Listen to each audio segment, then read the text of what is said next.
प्यारे बच्चों, कैसे हो आप? लीजिए, आपका अपना चैनल चंद्राकर सर क्लास में बहुत बहुत स्वागत है। प्यारे बच्चों, हम लोगों ने ये जाना कि विद्युत धारा जो है वो ठोस से भी प्रवाहित होता है। हम लोगों ने ये भी जाना कि विद्युत धारा द्रव से भी प्रवाहित होता है। अब हम लोग ये जानने का प्रयास करेंगे कि क्या विद्युत धारा जो है वो फलों से या सब्जियों से भी हो करके प्रवाहित होता है क्या, ये हम लोग जानने का प्रयास करेंगे। साथ ही साथ हम लोग ये जानने का प्रयास करेंगे कि जब सब्जियों में से होकर के धारा प्रवाहित होता है तो कुछ रासायनिक परिवर्तन वहां पर दिखाई पड़ते हैं क्या, ये भी हमारा परीक्षण का विषय रहेगा। तो लीजिए प्यारे बच्चों, अब कैमरा मैं एक्सपेरिमेंटल टेबल के ऊपर फोकस कर रहा हूं। लीजिए प्यारे बच्चों, आपको स्क्रीन पर एक परिपथ दिखाई दे रहा होगा। यहां दो इलेक्ट्रोड भी आपको दिखाई दे रहा होगा। एक बैटरी के पॉजिटिव चार्ज से जुड़ा हुआ है और एक बैटरी के नेगेटिव सिरे से जुड़ा हुआ है। जो बैटरी के पॉजिटिव सिरे से जुड़ा हुआ है वो इलेक्ट्रोड को हम लोग एनोड कहते हैं और जो नेगेटिव सिरा से जुड़ा हुआ है उसको हम लोग कैथोड बोलते हैं। प्यारे बच्चों, इन इलेक्ट्रोडों को मैं एक सब्जी आपके सामने दिखाई दे रहा है, नाम है उसका आलू, उसमें डाल रहा हूं। आप सबसे पहले ये देखना कि वो विद्युत के चालक है अथवा विद्युत रोधी या कुचालक है, ये सबसे पहले हम लोग देखेंगे। तो लीजिए, ये रहा, मैंने आलू के ऊपर इसको डाला हुआ है। आप लोग देख पा रहे होंगे बल्ब जो है वो जला है। बल्ब जला है, इसका मतलब ये है कि ये जो है वो विद्युत के चालक है।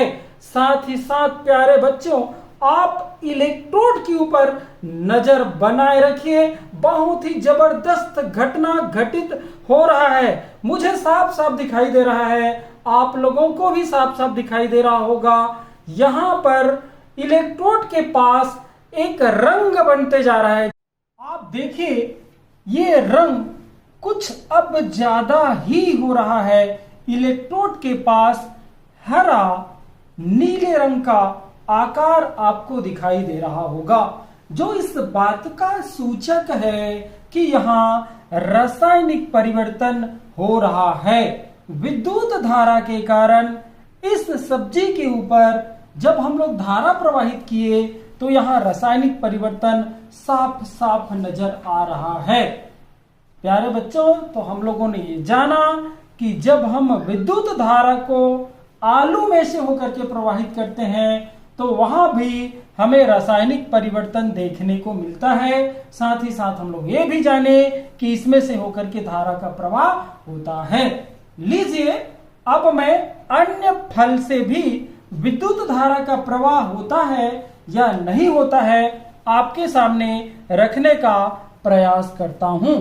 लीजिए प्यारे बच्चों, तो सबसे पहले हम लोग ये देखेंगे कि पाइनएप्पल से विद्युत धारा प्रवाहित होता है या नहीं। लीजिए, मैं दोनों इलेक्ट्रोड इस पर लगा रहा हूं। आप लोग देख पा रहे होंगे कि बल्ब जला है। बल्ब जला है, साथ ही साथ यहां पर कलर भी परिवर्तित हो रहा है। अतः ये जो पाइनएप्पल फल जो है वो भी विद्युत का चालक है और यहां पर भी रासायनिक परिवर्तन होता है। अब मैं इसके बाद एक सब्जी है लौकी, इससे भी हम लोग ये चेक करेंगे कि इसमें धारा का प्रवाह होता है या नहीं होता है। लीजिए, आप लोग देख पा रहे होंगे कि यहां से भी धारा का प्रवाह हो रहा है, अर्थात ये जो लौकी सब्जी है वो भी विद्युत धारा का सुचालक है। लीजिए, इसके बाद ये आपको एक आम दिखाई दे रहा होगा, पका वाला आम है, अभी मौसम है आम का, है ना। तो आम भी जो है वो विद्युत का चालक है अथवा कुचालक है, ये हम लोग देखने का प्रयास करेंगे। लीजिए, ये रहा, और आप लोगों ने देखा यहां बल्ब जला है, अतः यहाँ पर आम जो है वो भी विद्युत धारा का सुचालक है। एक टमाटर भी आपको दिखाई दे रहा होगा। आइए हम लोग ये जाने कि टमाटर जो है वो विद्युत का सुचालक है अथवा कुचालक है। तो आप लोग खुद देखिए, देख पा रहे होंगे कि यहाँ पर भी बल्ब जला है, मतलब यहाँ विद्युत धारा का प्रवाह हो रहा है। अर्थात हम लोगों ने ये जाना कि टमाटर से भी धारा का प्रवाह हो रहा है।